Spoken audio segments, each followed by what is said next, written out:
What's up, everybody? Welcome to ITG Daily, the show that brings you the hottest in gaming news each and every day. I'm Drew Bosley, that's Scott Savage, and you can join us at InsideTheGame.ca podcast services. Thanks to our friends at Fired Up Network. Join us over at our YouTube channel, Inside the Game Official, and of course, all those beautiful TV streaming platforms around the globe: Roku, Amazon Prime, Jinx Esports TV, ESTV, and a whole lot more. Scott, dude, it is a big show today. What are we talking about? You've got that right. We have Xbox wanting to buy Nintendo. That's a big one. Mortal Kombat performs on the Nintendo Switch, and Activision has been briefed on the Switch 2. Dude, this is a hot show. It is an incredible show today. The FTC leaks are back, more emails making the rounds, and it has just turned everything into a absolute swirl of news. There's so much to talk about on today's show. Dude, I can't stop it anymore. Let's get going. Let's talk about Microsoft wanting to buy Nintendo. That was just over a minute. Scott, dude, we got one heck of a show today. Man, there's so much coming out. More FTC stuff coming around with Activision Blizzard. It's insane. Leaked Microsoft email reveals Xbox boss Phil Spencer really wants to buy Nintendo. Well, wouldn't that be a day? Wow, I don't blame him for trying. Wesley Yinpool over at IGN. The Microsoft versus Federal Trade Commission trial over the buyout of Activision Blizzard has already revealed Xbox boss Phil Spencer's past interest in a number of other high-profile acquisitions, including Sonic maker Sega and Final Fantasy company Square Enix. Now, add Nintendo to the list. Dude, I'm just like, wow. In an email apparently accidentally made public as part of a trial document released online, Spencer talked enthusiastically about buying the home of Mario, saying, quote, "It would be a career moment," end quote. IGN has asked for some comments from Microsoft. Well, I don't think they'll get them. I'm telling you right now.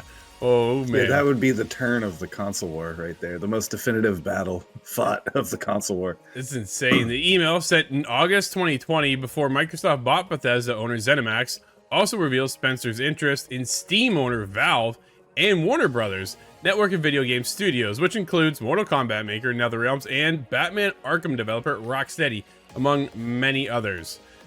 However, Spencer outlined a number of blocks on the merger, including the fact Nintendo seemed uninterested in selling up. Nintendo is, quote, "sitting on a big pile of cash," end quote, Spencer said, and apparently happy with his current position. As a result, Spencer said he couldn't see an angle on a buyout in the short term, adding, quote, "I don't think a hostile action would be a good move, so we are playing the long game," end quote. Spencer also mentioned Valve as an opportunity. Valve is privately owned, with ex-Microsoft employee Gabe Newell, who's sitting on a boatload of money as well, Scott. Dude, he is not selling Steam. Like, you think Nintendo's big? Sure, they're doing well. Steam just sits and collects, man. Like, they're not happening. Not at all. At the time this email was sent in August 2020, Microsoft was engaged with Activision discussions to buy Warner Brothers Interactive and ZeniMax. The issue with buying Warner Brothers Interactive, Spencer pointed out, is that Microsoft wouldn't own any of the intellectual property, such as the DC superheroes. Quote, "I won't say Warner Brothers or Zenny is Nintendo, but both are for sale and gettable by us if things align," end quote, Spencer said. "We know the discussion with ZeniMax were eventually successful with a $7.5 billion deal later that year," Scott. Spencer concluded his email by returning to the subject of Nintendo, quote, "At some point, getting Nintendo would be a career moment, and I honestly believe a good move for both of us. It's just taking a long time for Nintendo to see that their future exists off their own hardware." A long time. Oh, yeah, this... Dude, oh, wow.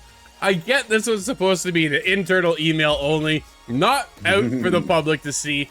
If you're Phil Spencer right now, dude, you gotta be like, who do I go after for this? Like, what a leak of information. What a hurt hurtful kind of side to get this out there, and people now see where Microsoft was trying to align themselves. Granted, dude, over the years we've seen Microsoft try to come into the game and build up their studio library. They need the first party studios. We've talked about this. Phil Spencer himself said they're losing the race. Not so much anymore, right? Like, let's take a look at this. Like, they're caught up. Starfield just did 6 million players on day one. Yeah. Right? So I think they're going to be doing okay, but we're not done here. Scott, we're still not done. Obviously, Spencer has yet to realize his dream of buying Nintendo, and it seems unlikely Nintendo will be willing to sell up unless it suffers some sort of financial catastrophe. But as Spencer admits, he's playing the long game. Microsoft is currently embroiled in perhaps the biggest, most devastating leak in Xbox history, with FTC trial documents revealing its plans for a mid-gen Xbox refresh in 2024 and next-gen hybrid Xbox in 2028, and Bethesda's release schedule.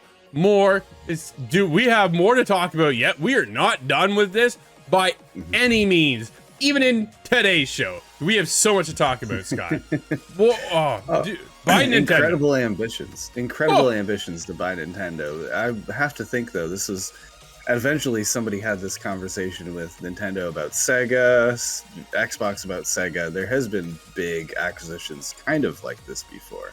Yeah. But I don't think there's an amount of money you could throw at Nintendo that they would be interested in selling. It's not about money, if my idea of Nintendo is anything accurate.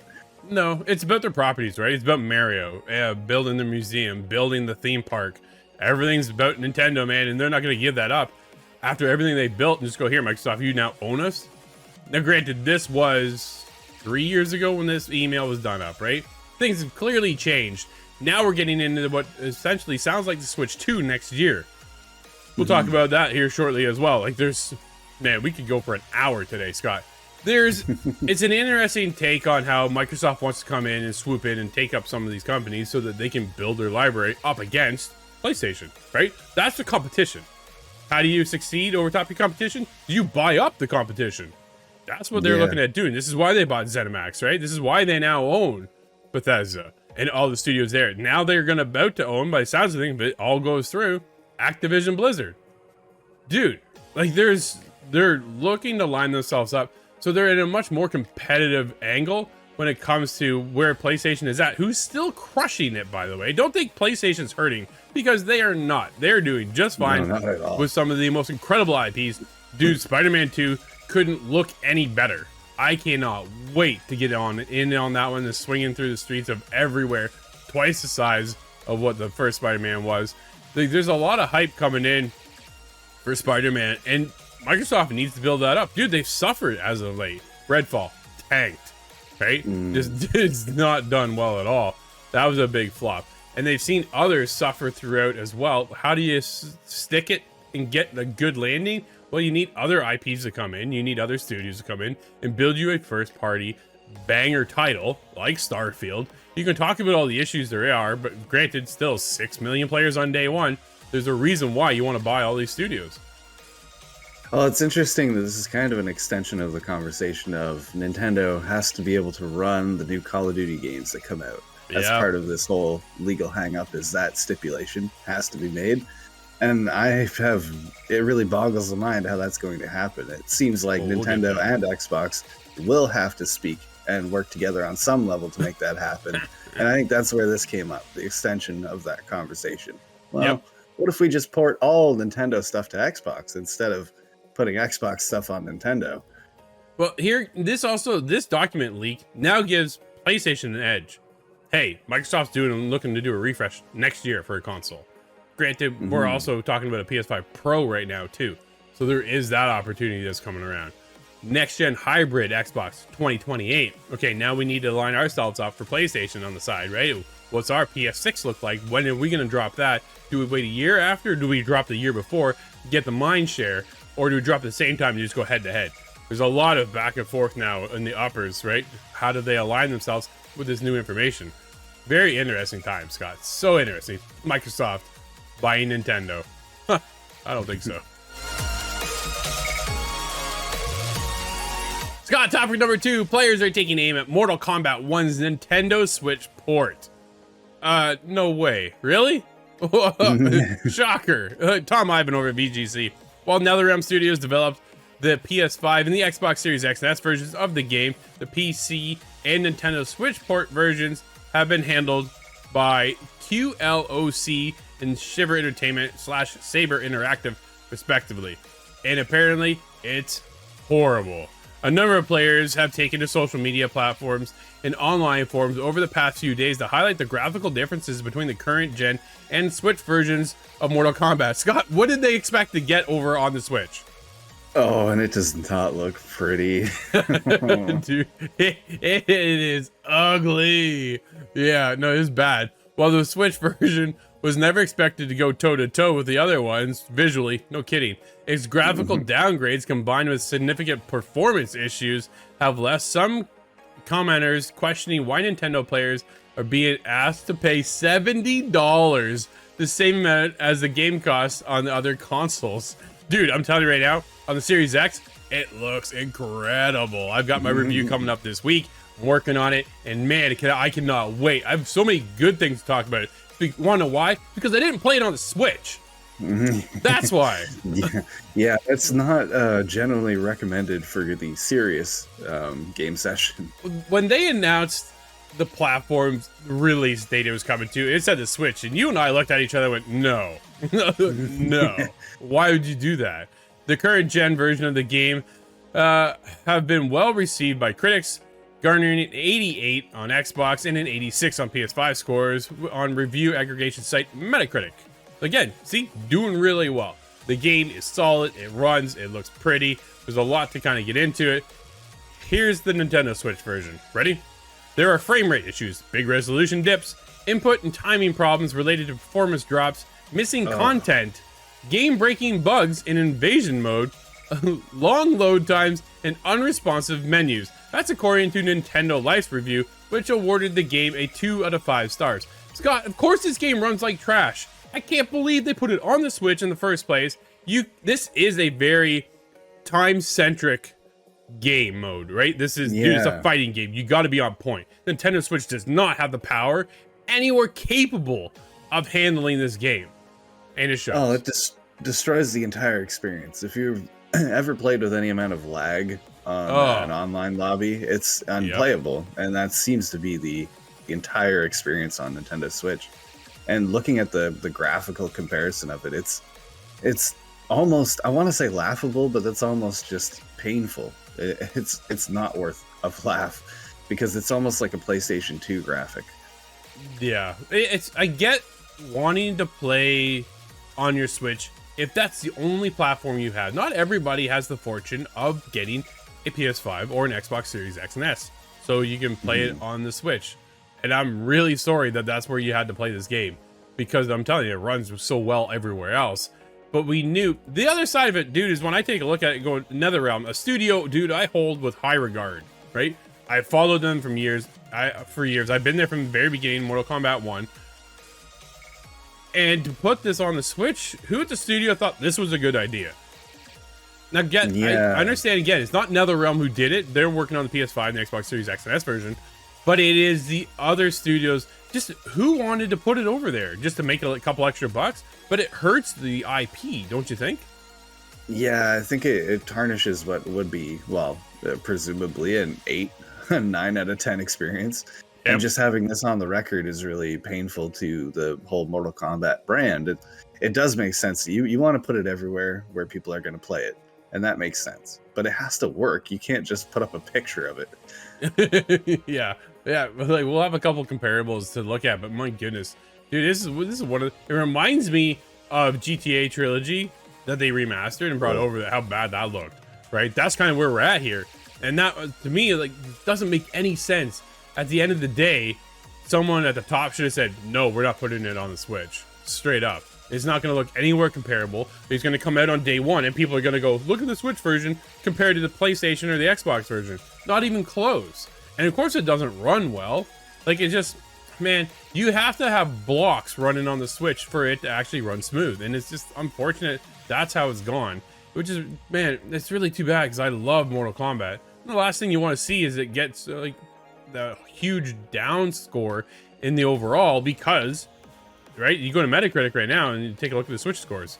If enough people even reviewed it, to me there is the other side of it, right? Because nobody wanted to play it there. But again, I understand that that's the only platform you have. But at the top, dude, looking in, they just should have said, no, we're not putting it on the Switch because it doesn't have the power, which then brings us into, well, Call of Duty is supposed to run on the Switch? Like, if this is what we're getting on the Switch now, can you imagine the latest Call of Duty trying to run the same thing? Good luck. That's not gonna happen. I have to go look at Doom and see how that runs on the Switch again with my own eyes, because I have not. But I have just questions. It seems like this would have worked out better on mobile platform. Dude, The Witcher. Cell phones. Right? Remember The Witcher got ported over to the Switch? Yeah. Again, something people don't want to play on the Switch. At the end of the day, the Switch's life cycle is at its end, right? It is dying. It is dragging its heels. Granted, we just did get a Nintendo Direct. But if you take a look at those games that were on the Direct, look completely different than Mortal Kombat or The Witcher or Call of Duty that they're going to eventually bring over to the Switch. Dude, like, there's certain games that just don't belong there at this moment because it doesn't have the power. I think it's more evidence pointing to the time of the Switch 2. We need that Super Switch, please, Nintendo. Absolutely. Speaking of Nintendo needing a new Switch, leads us to our next topic, which is Nintendo reportedly briefed Activision on the Switch 2 plans last year. This comes from Tom Ivan at VGC, telling us more that according to internal Activision materials that have emerged as part of Microsoft's legal battle with the Union Federal Trade Commission, which were viewed by The Verge, according to the materials, Activision executives, including CEO Bobby Kotick, met with Nintendo executives, including President Shuntaro Furukawa, to discuss Switch's successor on December 15th of 2022. We're almost at a year from that now. Briefing materials sent to Kotick ahead of the meeting by Chris Schnackenberg, head of Activision's platform strategy and partner relations, appear to suggest that the company expected the console's performance to be comparable to PS4 and Xbox One, which I think my side just kind of gives that away, doesn't it? Like, that's correctly describes how I feel about the situation as well. Quote, given the closer alignment to Gen 8 platforms in terms of performance and our previous offerings on PS4/Xbox One, it is reasonable to assume we would make something compelling for the new gen Switch as well, he wrote. It would be helpful to secure early access to development hardware prototypes and prove that out nice and early. End quote. However, appearing as a witness in July as part of Microsoft's court battle with the FTC, Kotick claimed Activision was unaware of the specifications for the new Nintendo console. Kotick, who admitted he'd made an error of judgment in not bringing Call of Duty to Switch, given the console's commercial success, well, there are technical limitations, yes, was asked if it was likely that future series entries would be released for the Nintendo hardware. Quote, I think we would consider it once we had the specs, but we don't have any at present, end quote, he said. Asked again, he reiterated, quote, like I said, once we get the detailed specifications, we missed out on the opportunity on this past generation with Switch. So I would like to think we'd be able to do that, but we'll have to wait until we get the specifications, end quote. Nintendo is yet to officially comment on plans for its next console. However, according to VGC sources, the company has dispatched Switch 2 development kits to key partners with a launch planned in the second half of 2024. The platform holder also showed off tech demos for its Switch successor behind closed doors to some very lucky individuals at Gamescom, and that is well understood at this point. Oh, Call of Duty coming to the Switch. Yeah. I suspect that won't happen under current hardware, so this does make sense in terms of conversations Activision Bobby Kotick would be having. But again, out the gate, the Switch is still the last gen compared to PlayStation 5 and the Xbox Series X and S. Why does Nintendo continually do this? They can't even launch a Switch which is comparable with today's standard specs. How much more would it be for them to do that? I don't know, right? I'm by no means an engineer when it comes to this stuff. Having said this though, dude, if you are more comparable now, because think about it, by the time we get to this next year, Microsoft is already looking at a refresh rate for the next gen console. So we're going to get a new Xbox Series X version. We're already talks about PlayStation 5 Pro. So we're already going to be a generation and a half back when it comes to the Switch. So again, more struggles for the developers over at Activision who are working on Call of Duty, whether it's Treyarch or whoever it is at the time of their seasonal Call of Duty game launch. But now they have to dumb down the version once again for Nintendo. Dude, it doesn't make any sense. We just talked about it, how Mortal Kombat runs like garbage on the Switch right now because it's old. Well, granted, this is a step closer and step in the right direction, but it's still underpowered once again. So on day one, when Call of Duty drops on the Series X or whatever the new model is and the PS5 Pro, here comes the comparison video, right, to the Switch model. Nintendo really has to get it together under the hood, and I think a lot of that, I have to wonder if that has to do with their first-party development teams. The first-party development teams stay really close, really cagey, don't take risks, and play only to Nintendo hardware. Well, so that's holding them back. We really need to step them up to the new generation. Absolutely. Or 1.5 steps at this point. Well, that's, again, right? Like launching, they're not even comparable standards to what we're playing today. And it's just, it's unfortunate because take a look at Tears of the Kingdom. Granted, Game of the Year nominee this year, right? It'll be in the discussion. One of the greatest games probably this generation. Having said that, dude, it's on old hardware. When I took a look at the bricks, right? It's just a hard corner. Just a hard, sharp corner that you're getting there. It is not the fidelity you get out of a God of War experience, right? Horizon experience, Gears of War experience, Halo looks like, dude. Thinking of Ratchet and Clank. Oh man, like there's so many games that if it had comparable hardware, this would be at a different light. It would probably be the game of the year, right? Like there is that mentality of, hey, this could be. Granted, I don't think it is game of the year. I played it. I played a lot of it. I don't think it's game of the year. The hardware for the Switch holds a lot of games back. A lot of third parties won't come over because it's not comparable. Again, Mortal Kombat being the most recent victim of that. That's a problem. And then when you move into the next gen, we're starting out the gate already behind. And that, again, is another problem. People want to have their games everywhere, but if you're not comparable with the other current two, why even bother? Scott, it's been a hot show, but to end it off, there's a couple hot games for today. What are they? There are many releases today, but in the interest of time, we have Lies of P coming to PC, PS4, 5, Xbox One, X. How many victories? And we have Mortal Kombat 1 on PC, PS5, Xbox Series X, and the Switch. Awesome. We must keep your secret. With Liu Kang's help. And that's going to wrap up today's show, everybody. Thank you for hanging out with us. This has been ITG Daily, the show that brings you the hottest in gaming news each and every day. We'll be back again tomorrow. I'm Drew. That's Scott. And we'll see you inside the game.